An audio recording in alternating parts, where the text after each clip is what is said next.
안녕하세요. 저는 자영업을 하고 있는 30대 여성입니다. 추석을 앞두고 있는데 다들 귀성길 계획하고 계신가요? 여러분들은 어떨지 모르겠지만 저는 올해부터 추석에 찾아갈 곳이 없습니다. 제가 찾아갈 친정도 없고 일찍 부모님이 돌아가신 남편 때문에 시댁에 갈 수도 없거든요. 적적하겠다 생각하시겠지만 사실 저는 아쉬움보다도 후련함이 먼저 듭니다. 사실 제게는 친정 식구들이 가족보다 먼 사이였거든요. 그 이야기를 전부 하려면 하루 종일도 모자라지만 오늘은 제가 그들과 인연을 끊게 되었던 사건을 얘기하려 합니다. 그리고 남편과 처음 맞는 이 자유로움을 다시 한번 만끽해보려 해요. 저희 아버지는 아들 귀한 집안에 그 귀하다는 3대 독자 외동아들이셨습니다. 그 시절 당연할 정도로 심각했던 남아선호 사상 속에서 아버지는 귀한 대접을 받고 자라셨고 저희 엄마를 만나 결혼을 하셨죠. 3대 독자 아버지와 결혼하셨던 엄마는 시집을 와서 하루빨리 대를 이어야 한다는 막중한 책임감이 있으셨습니다. 그래서 새댁 시절부터 아들 낳는다는 한약이며 온갖 미신을 갖다 들이대는 시어머니에게 시달리시며 마음고생을 하셔야 했죠. 하지만 집안의 바람과 달리 엄마는 딸인 저를 낳으셨고 엄마는 절망을 하셨어요. 아이 낳고 미역국도 못 먹고 구박당했던 사람이 바로 저희 엄마였었죠. 그런 집안 분위기에 딸 자식인 저는 환영받지 못할 아이였고 그래서 저는 어려서부터 자연스럽게 주눅들어 자랄 수밖에 없었어요. 뭘 모르는 어린애가 벌써부터 식구들 눈치 보며 자랄 정도였으니 저희 집 분위기가 어땠을지 말 안 해도 아실 거예요. 가부장적인 분위기에서 자라셨던 아버지는 그런 저를 보듬어 주실 만한 분이 아니셨고 엄마는 딸을 낳았다는 이유로 한동안 고생을 하셔야 했습니다. 그리고 무려 5년 만에 남동생을 낳으시면서 겨우 그 고생을 끝내실 수 있었죠. 하지만 그때부터는 저의 고난이 시작되었습니다. 이제 6살이 된 저는 막 태어난 남동생이 너무나 예뻤지만 그렇게 태어난 동생 때문에 힘든 시간을 보내야 했어요. 아들만을 기다리셨던 할머니는 당연히 동생만 예뻐하셨고 아버지 역시 장남이라며 늘 동생을 품에 안고 계셨죠. 제게는 별 관심이 없던 아버지에게 몇 번 안겨보지도 못하고 자랐었던 저는 늘 어른들 품에 안겨있고 예쁨 받는 동생이 참 부러웠습니다. 그렇다고 동생을 질투하거나 미워하는 마음은 전혀 없었어요. 하지만 그런 저의 마음과 달리 저는 동생이 태어난 뒤로 호의대를 받아야 했습니다.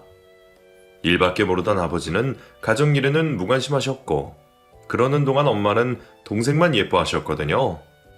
엄마는 참 모질게도 저희를 차별하셨습니다.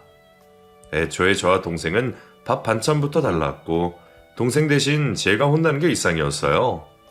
그래도 차라리 혼이라도 나는 게 낫지. 저는 엄마의 무관심이 너무 괴로웠습니다. 어릴 적에는 그런 엄마의 관심을 받고 싶어서 참 많이 노력하기도 했었어요. 상장도 타와보고 좋은 성적표를 가져다 드리기도 했었죠. 하지만 부질없는 노력들이었고 저는 가족들 사이에서 있는 듯 없는 듯 외톨이처럼 지낼 수밖에 없었습니다. 그리고 자라면서 그런 차별에 익숙해져 갔죠. 저는 자식을 차별하는 부모 밑에서 늘 동생에게 양보하고 대신 희생만 하면서 살았지만 그럼에도 제 가족을 참 사랑했습니다. 내가 살아가는 이유는 가족 때문이라고 생각하면서 제 희생을 당연시하기도 했었어요. 학대를 받는 아이들은 부모를 더 의지한다는 게 무슨 말인지 저는 잘 알았어요. 가장 편안해야 할 집안에서 그런 상태로 지내온 저는 밖에서도 마음 열 사람이 별로 없었습니다. 친구도 몇 없었고 인간관계는 당연히 좁을 수밖에 없었죠. 그런 제가 지금의 남편을 만나고서야 드디어 세상에 의지할 사람이 생기게 되었습니다. 남편은 저처럼 외로운 사람이었습니다. 일찍 부모님을 잃고 홀로 살아오면서 마음고생을 했었고 그래서인지 늘 외로웠던 저와 잘 맞는 사람이었어요. 남들은 모르는 상처를 서로는 말하지 않아도 이해했고 덕분에 많은 위로가 되었어요. 저는 유일한 제 편이 생긴 듯 했죠. 그런 남편과 함께 할 때면 저는 제 슬픔과 상처들이 사라지는 기분이었고 그 사람만 있으면 뭐든 할 수 있을 것 같은 용기가 생기기도 했어요. 저희 가족들은 다들 제가 안 될 거라고만 말하면서 저를 무시하기 바빴거든요. 그래서 저는 하고 싶은 일이 있었음에도 해볼 생각도 없이 지냈었죠. 하지만 저를 믿어주는 남편을 만난 뒤로 저는 용기를 낼 수 있었고, 그렇게 제 인생이 점점 바뀌기 시작했습니다. 잘 다니던 회사를 그만두고 하고 싶은 일을 하겠다며 가게를 차렸고, 좋아하는 일을 하는 덕분인지 가게 매출은 안정적으로 잘 나아졌죠. 다른 가족들은 여전히 제가 뭘 하겠냐며 못 믿어하는 눈치였지만, 그래도 저는 저를 믿어주는 유일한 제 편이 있어서 해낼 수 있었습니다. 그런 남편과 결혼을 생각했던 것은 너무나 당연한 일이었어요. 애정 결핍 때문인지 연애조차 쉽지 않았던 제게 남편은 제가 몰랐던 사랑을 알려주는 사람이었습니다. 그렇게 저희는 오랜 연애 끝에 결혼을 약속했고 결혼을 허락받으려 했습니다. 하지만 그 과정이 쉽지 않았어요. 제게는 평생 은인이나 다름없을 남편이었지만 저희 집에서는 그런 남편을 고아라는 이유로 반대하고 나서셨습니다. 제게 별 관심이 없던 남동생까지 부모님 편을 들며 말을 얹더라고요. 누나, 그냥 평범한 집안에서 평범하게 자란 사람 만나면 안 돼? 우리 부모님이 체면 얼마나 중요하게 생각하시는지 알면서 굳이 분란을 만들어야겠어? 에휴, 누나도 가족들 다 반대하는 결혼 굳이 하고 싶지는 않을 거 아냐. 그러니까 고집 피우지 말고 부모님 말씀 들어, 누나. 평생 의견 한번 내세워 본 적 없던 저였으니 평소라면 저도 가족들의 말을 들었을 겁니다. 하지만 제 인생의 제일 중요한 결혼까지 가족들에게 휘둘리고 싶지 않았어요. 게다가 겨우 체면 때문에 남편을 반대한다는 게 받아들일 수 없었죠. 저는 난생 처음으로 부모님께 반기를 들었습니다. 내가 결혼하겠다는데 대체 왜들 그래요? 엄마랑 아버지는 제 인생보다 체면이 그렇게 중요하세요? 저 그 사람 아니면 결혼 생각 없어요. 다들 반대하셔도 못 헤어지니까 전 그러시면 결혼식에 오지 않으셔도 돼요. 아니, 얘가 뭘 잘못 먹었나? 네가 제대로 미쳤구나. 이거 봐라. 벌써부터 그놈한테 미쳐서 정신 팔린 애를 내가 어떻게 믿고 결혼을 시키겠니? 결국 저는 가족들과 싸우면서 끝까지 결혼을 추진했고, 부모님은 갑자기 고집을 피우는 저를 포기하시고 저는 무사히 결혼식을 올릴 수 있게 되었습니다. 저는 부모님이 반대하시던 결혼까지 허락해 주셨으니 이제는 가족들도 나를 존중해 주시려나 하는 생각도 있었습니다. 하지만 제가 나이를 먹고 결혼까지 했음에도 부모님은 여전히 저를 못 믿어 하셨고 동생마저 저를 존중하지 않았어요. 오죽하면 먼저 결혼한 동생의 올케마저도 저를 우습게 취급했었으니 그 집 식구들에게 제 존재는 기르던 개만도 못했을지 모르겠습니다. 하지만 당시에 저는 그걸 몰랐습니다. 늘 당하는 일이었으니 무시를 당해도 참는 게 당연한 거라 생각했었죠. 하지만 남편은 식구들에게 그런 취급당하는 저를 이해하지 못했어요. 결혼 이후 남편 앞에서까지 저를 무시하는 가족들을 보면서 남편은 매번 제 편을 들어주었거든요. 어휴, 그러게 그냥 집에서 먹었으면 됐을 것을. 선영이 너 때문에 괜히 외식해서 탈난 거 아냐. 죄송해요. 장모님, 그건 이 사람 탓이 아니지 않습니까? 병원에서도 식중독은 아니라 그러고 같이 먹었지만 나머지는 다 괜찮아요. 애초에 외식하자고 했던 것도 처남이었고요. 그리고 문제가 있었으면 식당 책임이지 왜 이 사람한테 그러세요? 자네는 또 자네 와이프 편드나? 아유, 선영이 너는 참 좋겠다. 저렇게 편들어주는 남편이 있어서. 사실 남편도 저희 부모님 앞에서 대들 만한 사람은 아니었어요. 막말이 일상이신 저희 엄마가 처음부터 고안하며 마음에 안 들어 했던 사위에게 사위 대접을 잘해줬을 리가 없었으니까요. 그래서 남편은 저희 가족들에게 섭섭한 일도 많았고 무시당하는 말도 들었지만 그때마다 참던 사람이었습니다. 무슨 말을 들어도 그냥 허허실실 웃으면서 넘어갈 뿐이었었고 오히려 제 가족들이라며 잘 챙기는 사람이었어요. 그런 사람이 제 일에서만큼은 참지 못했습니다. 남편이 제가 구박당할 때마다 나서다 보니 덕분인지 가족들도 언젠부턴가는 제 앞에서 조심하는 듯 싶었어요.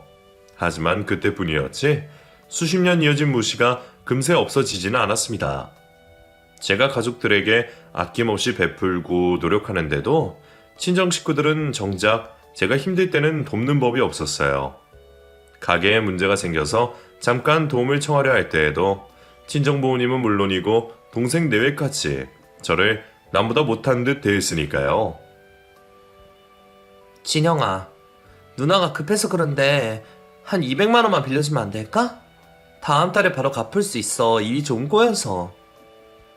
누나 일은 누나가 알아서 해야지. 괜히 가족들한테 부담해줘. 솔직히 거절하는 우리 입장도 생각해줘야 하는 거 아니야? 가족들끼리 얼굴 붉히지 말고 앞으로는 이런 부탁 안 했으면 좋겠다. 돈 문제든 일 문제든 누나가 알아서 해. 저는 동생 학비에 결혼할 때 결혼 자금까지 못했었는데 정작 제가 도움을 구할 때는 그런 말을 하는 동생이 야속하기도 했습니다. 하지만 그런 말을 듣고도 저는 아무 말도 하지 못했었죠. 남편은 제가 그런 취급을 받는 것을 점점 못 견뎌했습니다. 처남도 정말 너무하는 거 아니야? 아무리 그래도 자기 누나한테 어떻게 그럴 수가 있어? 걔 말도 맞지. 내가 알아서 했어야 하는데 괜히 부탁한 거지 뭐. 그런 게 어딨어. 솔직히 처남이 정말 못해서 안 하는 거겠어? 그냥 당신 도와주기 싫은 거야. 근데 당신은 언제까지 무시당하면서 가족들한테 희생만 할래? 남편은 언젠가부터 제가 친정과 거리를 두기를 바랬습니다. 자기를 무시하는 건 다 참더라도 저를 무시하는 건 도저히 못 보겠다며 더 이상 친정에 들리지 않고 연을 끊더라도 화도 내고 할 말을 하고 살기를 바랬죠. 하지만 저는 이미 너무 오랫동안 그런 삶에 익숙해졌는지 차마 그러질 못했습니다. 남편의 눈치를 보면서도 여전히 친정 식구들에게는 의리고 정이었으니까요. 남편은 늘 저를 걱정했고 결국 그 사단이 벌어지고 말았습니다. 저희 부모님은 매년 가족여행을 떠나곤 하셨습니다. 자식들 결혼 전에는 두 분이서 다니셨고 자식들이 결혼한 뒤에는 다 같이 다니길 좋아하셨죠. 물론 그 가족여행에서 제 자리는 없었어요. 시누이가 따라가면 올케가 괜히 불편해한다면서 매번 동생 네에만 데리고 가셨거든요. 저야 따라가봤자 괜히 눈치 보고 불편하게 뻔했기에 오히려 오지 말라는 게 좋기도 했습니다. 게다가 저도 자영업을 시작한 후로는 남들 쉴 때 쉴 수 없어서 따라갈 형편도 되지 않았었고요. 근데 그때는 엄마가 웬일로 저를 데려가겠다고 하시더라고요.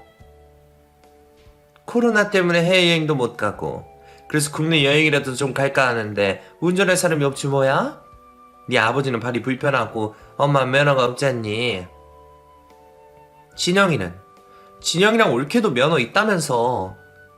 아유, 네 올케는 장롱면허라서 안 돼. 그리고 진영이는 일하다가 오는 애를 어떻게 하루 종일 운전시키겠니?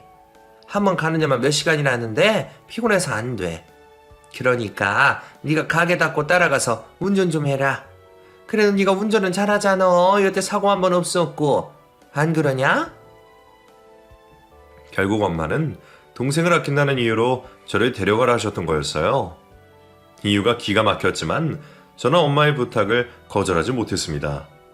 그래서 결국 한창 바쁠 여름철에 가게 문을 닫고 가족여행을 따라 나서게 되었죠. 물론 남편은 끝까지 걱정을 했었어요.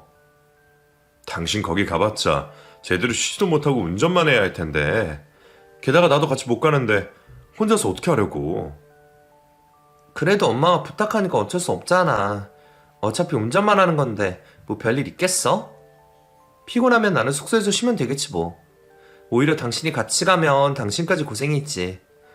에휴, 그냥 나 혼자 다녀오는 게 나도 마음 편해. 지금 나만 당신 걱정하는 거야? 당신은 왜 당신 걱정을 못해? 고생할 거 뻔히 알면서 뭐하러 가는지 모르겠다. 끝까지 저를 걱정하며 만류하는 남편에겐 미안했지만 그렇다고 그제 와서 가족들에게 안 가겠다고 말할 용기가 없었습니다. 그렇게 저는 내키지 않은 여행길에 동참하게 되었고 재촉하시는 엄마 때문에 새벽 일찍부터 차를 운전하게 되었어요. 전날까지 장사 때문에 피곤하긴 했지만 무리가 될 정도는 아니었어요. 이른 시간이니 도로에 차도 없을 거고 가는 내내 별 걱정은 없을 거라 생각했었죠. 하지만 고속도로에 접어들고 얼마 안 된 순간 저는 반대쪽에서 역주행으로 달려오는 트럭을 마주하게 되었습니다. 음주운전인지 졸음운전인지 빠른 속도로 달려오던 트럭은 속도를 늦추지 않았고 순간 핸들을 꺾었던 저는 그대로 의식을 잃고 말았죠. 사고가 나면서 의식이 끊겼던 저는 한참 동안 누워있었던 모양입니다. 겨우 깨어나 보니 온몸은 붕대로 칭칭 감겨 있었고 옆에는 남편이 제 손을 꼭 붙들고 있었죠. 제가 깨어나는 인기척이 들리자 남편이 고개를 들었고 의식이 돌아온 저를 보며 놀라 소리를 질렀습니다. 여보, 깨어났어? 정신이 드는 거야? 여기요. 여기 사람이 깨어났어요. 다급히 의료진들을 호출하던 남편은 그 와중에도 꼭 잡은 제 손을 놓지 않았습니다. 꼭 맞잡은 손을 보면서 제가 의식이 없는 동안 남편이 얼마나 많이 걱정을 하고 긴장을 하고 있었는지 알 수 있었죠. 알고 보니 제가 사고가 나고 무려 2달 넘게 의식 없이 누워만 있었다는 겁니다. 그 사이 저는 큰 수술을 2번이나 받았고 남편은 제가 깨어나기만을 기다리고 있었겠죠. 나 정말 2달 동안이나 못 일어난 거야? 나 사고 나간 이후로 기억이 없어. 그래, 당신 정말 오랫동안 의식 없었어. 그동안 내가 얼마나 걱정 많았는 줄 알아? 혹시라도 당신 잘못되기라도 할까봐 내가 얼마나 전전긍긍했다고. 분명 수술은 잘 끝났다는데 당신은 깨어날 생각이 없고 병원에서는 기다려보라는 말만 하고. 한 달이 넘어가니까 이젠 내가 죽겠더라고. 그래도 어떻게 하겠어. 이제 당신 옆에는 나밖에 없는데 나라도 제대로 정신 차리고 당신 챙겨야지. 내 옆에 자기밖에 없다는 남편의 말에 저는 그제서야 다른 가족들 생각이 들었습니다. 사고가 나기 직전 제가 가족들을 살리기 위해 안간힘을 썼지만 제가 이렇게 크게 다친 걸 보면 작은 사고가 아닌 듯 했어요. 그러다 보니 저는 다른 가족들의 안위가 당연히 걱정될 수밖에 없었죠. 이젠 당신뿐이라니. 설마 가족들한테 무슨 일 생긴 거야? 다른 가족들은 어디 있어? 그러고 보니까 다른 가족들은 나 깨어난 거 모르는 거야? 왜 아무도 오는 사람이 없어? 아니야. 내가 말 실수한 거야. 다른 가족들은 괜찮아. 당신이 제일 크게 다쳤지? 나머진 다들 이상 없어. 그래? 그럼 나 깨어난 것도 말했어? 당연하지. 근데 지금 당장은 못 오셔. 당신처럼 크게 다친 사람은 없긴 하지만 다들 팔다리 정도는 부러지고 그러셔서 아마 당분간은 다들 움직이기 힘드실 거야. 안 그래도 다들 당신 걱정하셨는데 내가 있으니까 괜찮다고 잘 말씀드렸어. 난 또 당신이 당신밖에 없다느니 그렇게 말해서 깜짝 놀랐네. 아니 나한테는 당신뿐이니까. 어쨌든 다른 식구들 무사하다니까 정말 다행이다. 사고 나는 순간 다른 가족들 구해보겠다고 어떻게든 노력한 보람이 있었네. 저는 다른 가족들은 크게 다치지 않고 무사하다는 얘기에 마음이 놓였습니다. 당장 보지는 못하더라도 다들 살아있어 주어서 고마울 따름이었죠. 그런데 남편은 제가 사고 당시에 가족들을 위해 희생했던 이야기를 듣고는 무척 놀라며 기분이 좋아 보이지 않았습니다. 뭐? 당신 그래서 제일 많이 다쳤구나. 선영아 왜 그랬어? 그러다가 정말 영영 못 깨어났으면 어쩔 뻔했어.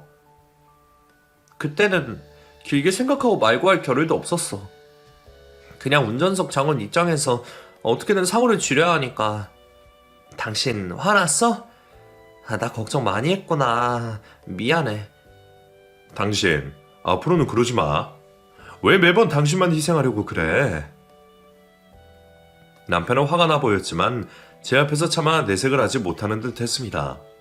저야 살았으니 다행이라는 생각밖에 없었지만 사고 이후 2달 동안 마음 졸이며 저를 기다렸을 남편을 생각하니 남편의 화가 이해가 되면서 그 사람의 마음은 헤아리지 못한 듯 싶어 미안한 마음밖에 들지 않았어요. 그래도 남편은 깨어나 준 것만으로도 고맙다며 저를 다독여 주었습니다. 저는 의식을 차리고서도 한동안 혼자서 화장실도 가지 못할 정도로 힘들었지만 회사까지 쉬면서 저를 돌봐주는 남편 덕분에 하루하루 조금씩 회복해 나갈 수 있었습니다. 그런 남편이 제 옆에 있어 주어서 얼마나 다행이었는지 몰라요.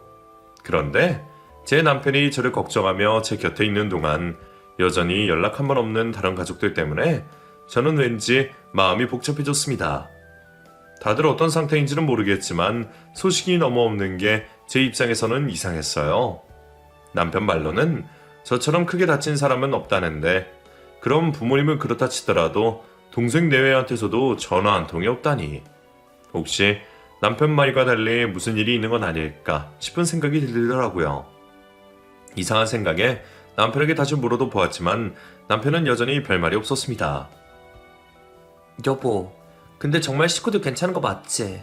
엄마 아버지는 그렇다 쳐도 진영이랑 올케도 연락이 없는 게 좀 이상하네? 혹시 진영이도 많이 다쳤어? 나는 손 다쳐서 핸드폰 못 쓰잖아. 당신이 전화라도 좀 해봐줘. 아, 내가 말 안 했던가? 처남도 아직 퇴원을 못했대. 그래서 그쪽 부부들도 정신없나 보더라고. 그리고 어차피 당신 퇴원하면 다 같이 만날 건데 뭐하러 자꾸 걱정을 해? 괜찮다는 내 말 못 믿어서 그래? 아니, 그건 아닌데 그래도 너무도 연락이 없으니까 궁금해서 그렇지. 그럼 다른 식구들은 언제 태어나는 거야? 나랑 비슷하대?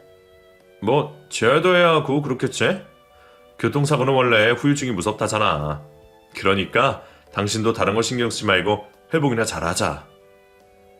저는 다른 것보다 제 안위를 걱정하는 남편을 보며 다른 식구들의 사정을 더 이상 묻지 않았습니다. 남편 말대로 지금 당장은 제가 먼저 회복해야 했기에 저도 제 재활에만 신경을 쓰기로 했죠. 덕분에 저도 점점 몸이 풀어지고 일반실로 옮기면서 혼자 화장실에 갈 수 있을 정도가 되었어요. 아직 오래 걷는 건 힘들었지만 손이라도 쓸 수 있어서 다행이었다 싶었죠. 제가 혼자 있을 수 있게 되자 남편은 다시 회사에 출근을 하게 되었고 일상으로 돌아간 남편을 보며 저도 한결 마음이 놓였습니다. 그 모습을 본 저는 남은 이번 기간 동안 무사히 몸조리를 잘해서 건강히 퇴원할 날만 기다리게 되었죠. 시간은 하염없이 흘러 제가 병원에 입원한 지도 벌써 5개월이 지나게 되었습니다. 사고가 났을 때가 여름 휴가철이었는데 제가 퇴근을 할 때가 되니 벌써 늦가을이 되어 겨울옷을 챙겨 입어야 할 정도였어요. 병원에서 누워있는 동안 시간이 쏜살같이 흐른 것을 보며 저는 왠지 착잡한 심정이었습니다. 그동안 닫아두었던 가게에도 걱정이었고 혼자서 고생했을 남편이며 다른 가족들 걱정에 머리가 쉴 수 없을 정도였어요. 그래도 드디어 퇴원을 하게 되니 얼마나 후련했는지 모릅니다. 하지만 그때까지도 소식 없는 식구들 때문에 저는 왠지 모를 찝찝함을 가지고 있어야 했죠. 그렇게 저는 제가 퇴원하기만을 기다리고 있을 남편이 기다리는 집으로 서둘러 찾아갔습니다. 원래는 남편이 퇴원에 맞춰서 데리러 온다고 했었는데 갑자기 일이 생겼다는 말에 저 혼자 집에 찾아가기로 했었거든요. 보통이라면 제가 혼자 오기는 못했을 사람이 사정이 있다는 걸 보며 저는 혹시 남편에게 큰일이라도 있는 건 아닐까 싶은 생각도 있었어요. 하지만 당신에게는 퇴원을 했다는 기쁨 때문에 다른 고민은 애써 잊어버리고 있었죠. 그렇게 택시를 잡아 타고 집으로 돌아간 저는 예상하지 못했던 집안 풍경에 또 한 번 놀라고 말았습니다.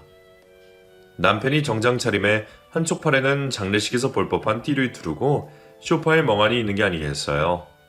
대체 무슨 일인지 추상이라도 치른 듯한 남편의 몰골을 보며 저는 당황스러울 수밖에 없었습니다.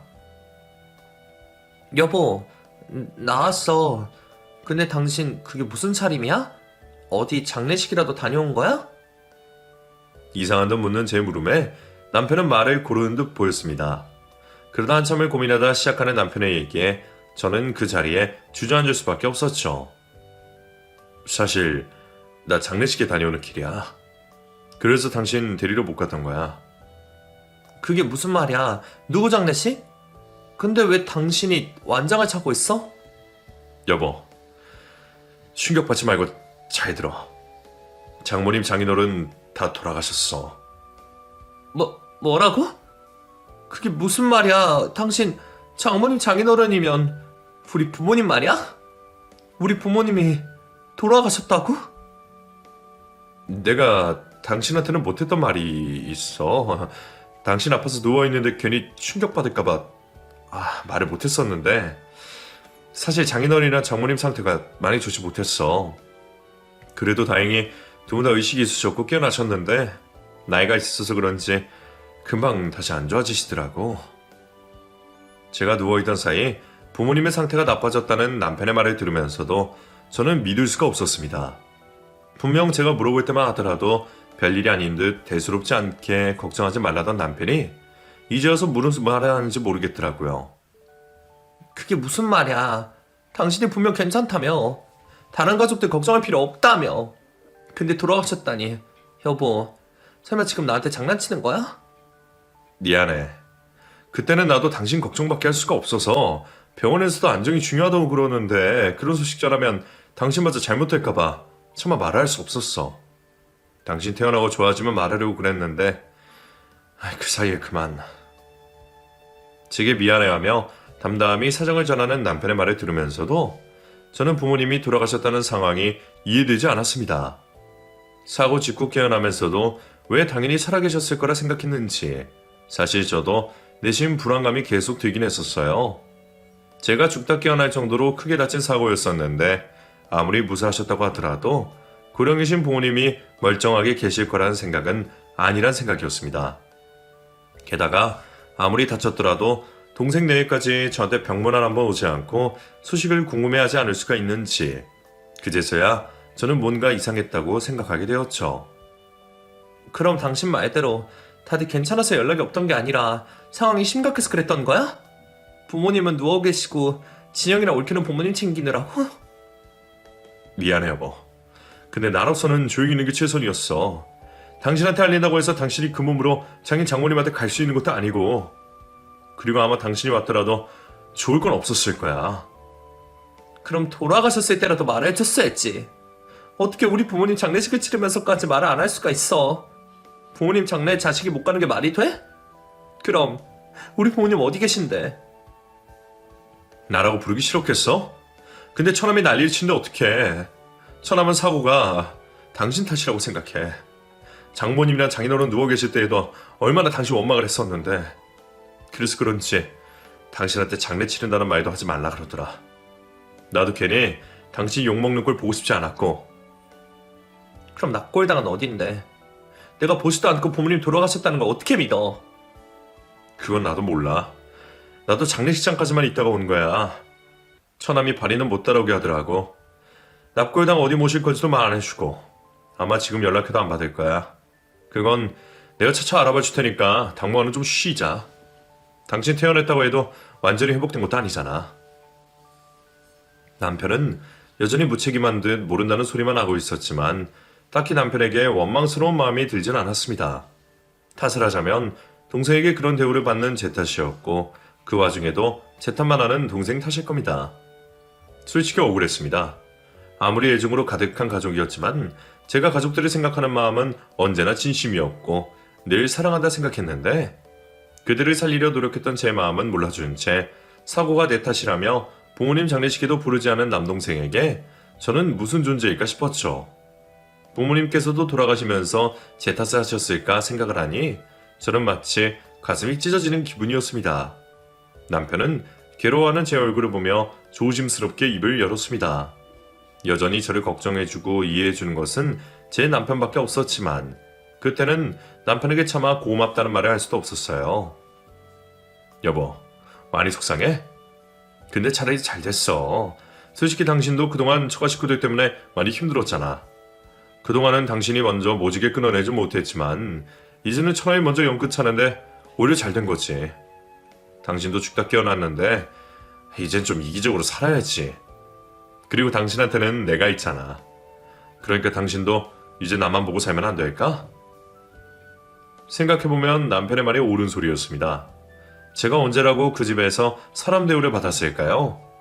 안 그래도 무시받을 것이 뻔해서 가기 싫었던 여행에 운전기사 노릇한다며 억지로 끌려가서 사고 나는 와중에도 가족들을 생각하던 저였는데 그런 노력은 알아주는 이 하나 없는 저를 보면서 남편도 많이 답답했을 겁니다. 어쩌면 그런 가족들이야 차라리 없는 게 낫다 싶었을지도 모르겠어요. 고아라서 누구보다 가족을 귀하게 생각했던 남편이 그런 말까지 하는 것이 괜히 더 충격적이기도 했죠. 그날은 큰 충격에 정신을 차리지 못하고 그대로 잠을 청했습니다. 당장 부모님 납봉일당을 찾아뵈고 싶고 동생을 만나 얘기를 나누고도 싶었지만 어차피 들어줄 사람이 없는 상황에 제가 무슨 일을 할 수 있을까 싶더라고요. 한때는 제 손으로 가족을 끊어낼까 생각하기도 했지만 여태 그러질 못했었죠. 그런데 이렇게 갑작스럽게 혼자가 되니 저도 정신이 없었습니다. 저는 그 뒤로 며칠을 크게 몸살을 앓았습니다. 가족을 잃은 충격이 컸던 건지 오랫동안 병원 시세를 치다가 겨우 긴장이 풀려서 그런 건지 모르겠지만 며칠 동안 고열에 시달리며 다른 생각을 할 겨를도 없었어요. 남편은 그때도 제 걱정밖에 없었고 저는 그런 남편을 보며 남편 말대로 앞으로는 내 가족을 다 지우고 그 사람만 보며 살아야겠구나 생각했습니다. 하지만 제 눈으로 확인도 없이 가족을 지우는 것이 쉽게 되지 않았습니다. 남편을 못 믿는 것은 아니지만 왠지 이상한 남편의 행동에 저로서도 쉽게 이해하기가 어려웠거든요. 아무리 애증의 관계라고 해도 저만큼이나 정이 많고 마음 여리던 사람이 장인 장모님이 돌아가시고도 저렇게 태어날 수 있는 건지, 또 자꾸만 동생과의 연락을 막는 것도 이상하다 싶었습니다. 그래서 저도 남편 몰래 친정집을 찾아가기로 마음먹었어요. 동생 때문에 납골 당을 가지 못하더라도 그 집에 더 이상 부모님이 계시지 않고 비어져 있다는 것을 제 두 눈으로 보면 그나마 마음으로 받아들일 수 있을 것 같았거든요. 저는 남편이 출근한 사이 혼자 집에서 쉬고 있겠다고 말을 하고 아직은 불편한 몸으로 친정집으로 향했습니다. 그렇게 도착한 친정집 앞에서 저는 한참을 멍하니 있을 수밖에 없었어요. 생각해보니 무작정 찾아오기는 했지만 제가 그 집 대문을 두드려서 어떻게 하나 싶은 생각이 들더라고요. 빈집이라면 다행이지만 혹시 누가 나오기라도 하는 건 아닐까 싶어서 선뜻 문을 열 수 없었습니다. 그렇게 한참을 고민하며 근처를 서성이던 중 익숙한 차 한 대가 집 앞에 도착했습니다. 차에서 내리는 사람은 다름 아닌 동생과 올케였죠. 순간 저는 죄라도 지은 사람처럼 숨어버렸습니다. 연락 없던 동생에게 찾아가서 설명이라도 하고 싶었던 마음과 달리 혹시라도 나를 원망하는 동생의 막말을 면전에서 듣게 될까봐 두려웠기 때문이었어요. 그런데 저는 그 후 장면에 더욱 놀라고 말았습니다. 동생과 올케가 대문을 열고 들어가자 집안에서 저희 부모님이 나오셨기 때문이죠. 장례까지 치렀다는 부모님이 멀쩡히 걸어 나오는 모습을 보자 저는 어안이 벙벙했습니다. 그 모습에 놀란 저는 저도 모르게 집으로 뛰어갈 수밖에 없었어요. 그리고 다른 식구들 역시 저를 보자 다들 놀라는 눈치였습니다. 어머, 선영이 네가 웬일이냐? 너 벌써 태어난 거야? 엄마, 살아있네? 얘가 뭐라는 거야? 너 머리 다쳤다더니 정신 나갔니? 그럼 내가 뭐 죽기라도 했다 이거야? 안 그래도 너 때문에 우리 다 죽다 살아났잖니. 아니 넌 정말 운전도 하나 제대로 못해서 여러 고생 시키네? 아니 그게 아니라 형님 병문안 못 가서 죄송해요. 근데 이해하시죠? 저희도 여기저기 다치고 아파서 죽다 살아났잖아요. 누나, 그래도 태어났으면 먼저 연락이나 하지. 여태 뭐 하다가 이렇게 불쑥 찾아와서 사람들 놀라게 해. 마치 아무 일도 없었다는 듯 얘기들을 하면서 그 와중에도 내 병문안은 귀찮았는지 그 자리까지 나타난 저를 불청객 취급하는 가족들의 반응에 저는 머리를 얻어맞은 기분이었습니다. 그리고 순간적으로 남편에게 의도가 있었음을 알 수 있었죠. 결국 저는 남편에게 직접 진실을 듣기 위해 저를 떨떠름해하는 가족들을 뒤로한 채 다시 집으로 갈 수밖에 없었습니다. 남편이 퇴근해서 돌아올 때까지 저는 혼자서 별 생각을 다 할 수밖에 없었어요. 멀쩡한 가족들이며 나를 대하는 가족들의 태도들을 보며 울컥 눈물이 쏟아질 것 같더라고요. 서러움을 애써 참으며 퇴근한 남편에게 자초지종을 듣게 된 저는 남편의 얘기에 결국 눈물을 쏟아낼 수밖에 없었습니다. 여보, 나 오늘 친정집에 다녀왔어. 갔더니 가족들이 다 멀쩡히 살아있더라. 엄마 아빠는 어디 상처 하나 없고 동생이랑 올케도 좋아 보이더라. 다행이기는 했지만 기분이 이상했어. 다들 내가 태어날 줄 모르고 반기지도 않더라고. 그래서 그냥 돌아왔는데 이해가 안 돼서 말이야. 당신 왜 나한테 거짓말한 거야? 굳이 부모님 돌아가셨다고 동생이랑도 인연 끊으라고 한 이유가 뭐야? 설마 나 때문이야? 남편은 얼추 예상하고 있는 저를 씁쓸한 표정으로 바라보며 어렵게 이야기를 시작했습니다. 사고 직후 소식을 듣고 병원으로 갔을 때 다른 식구들은 다들 크게 다치지 않은 상황이었나 봐요. 제가 제 쪽으로 차를 틀었기 때문에 저만 크게 다치고 다들 무사할 수 있었던 거였죠. 그래, 솔직히 나도 내가 억지 부렸다는 거 알아. 당신이 거기 찾아가 보거나 처남이랑 전화만 한 통해도 금방 들통날 일이었지. 그래도 이렇게 일찍 찾아가 볼 줄은 몰랐는데 금방 들통날 거짓말해서 미안해 여보. 미안하다는 말이 듣고 싶은 게 아니야. 나한테 거짓말 한 말 안 했던 당신이 이렇게까지 해야만 이유가 궁금한 거지. 사실 나는 이렇게라도 당신이 그 집 식구들이랑 인연을 끊었으면 싶었어. 내가 당신을 지키려면 그렇게밖에 할 수가 없었어. 그렇게 남편이 제게 들려준 이야기는 가히 충격적이었습니다. 제가 상형을 헤매는 동안 다른 식구들은 남편 앞에서 제 탓만 하고 있었답니다. 제가 운전을 좀 더 조심했더라면 사고가 없었을 거라는 둥, 처음부터 저를 데려가는 게 아니었다는 둥, 다들 운전자인 제 잘못으로 사고가 벌어졌다 생각했던 모양이었어요. 그런 얘기를 듣고 남편도 이미 기분이 상했지만 남편은 식구들의 얘기를 애써 모른 척하고 있었답니다. 당시에는 제가 수술을 잘 받고 깨어나는 게 중요했으니까요. 하지만 제가 수술을 받고도 계속 의식이 없자 가족들이 남편에게 보험료 얘기를 물어봤다네요. 당신 수술 잘 받았냐고는 물어보지도 않고 나한테 전화해서 당신 앞으로 들어둔 보험이 없냐 그러더라. 심지어는 사망보험금 얘기 꺼내는데 그 소리 듣고 내가 미쳐버리겠더라고. 어떻게 자기 가족을 두고 그런 생각을 할 수가 있어. 그때 내가 다들 미쳤냐고 화를 내니까 내 욕을 하더라고. 그러면서 혹여나 보험금 혼자 챙길 생각이면 가만 안 둔다 그러대. 그래서 다시는 찾아오지 말라 그러고 연락을 끊어버렸지. 그 뒤로 다행히 당신이 깨어났고 당신이 일어났다는 얘기 전했지만 그 사람들은 연락이 없었어. 이미 자기들은 진작 퇴원해 있었으니 남의 사정이야 궁금하지도 않았겠지. 가족들이 제 걱정을 하나도 없이 보험금 타령만 하고 관심이 없는 것을 보며 남편은 크게 충격을 받았던 모양입니다. 그동안이야 어떻게든 식구라며 참고 버텨봤지만 그건 아니다 싶었었겠죠. 그래서 남편은 제가 그 기회에 가족들과 인연을 끊기를 바랬습니다. 진실을 전했어도 되었겠지만 제가 또다시 가족들 때문에 상처받는 건 보고 싶지 않았던 모양이었죠.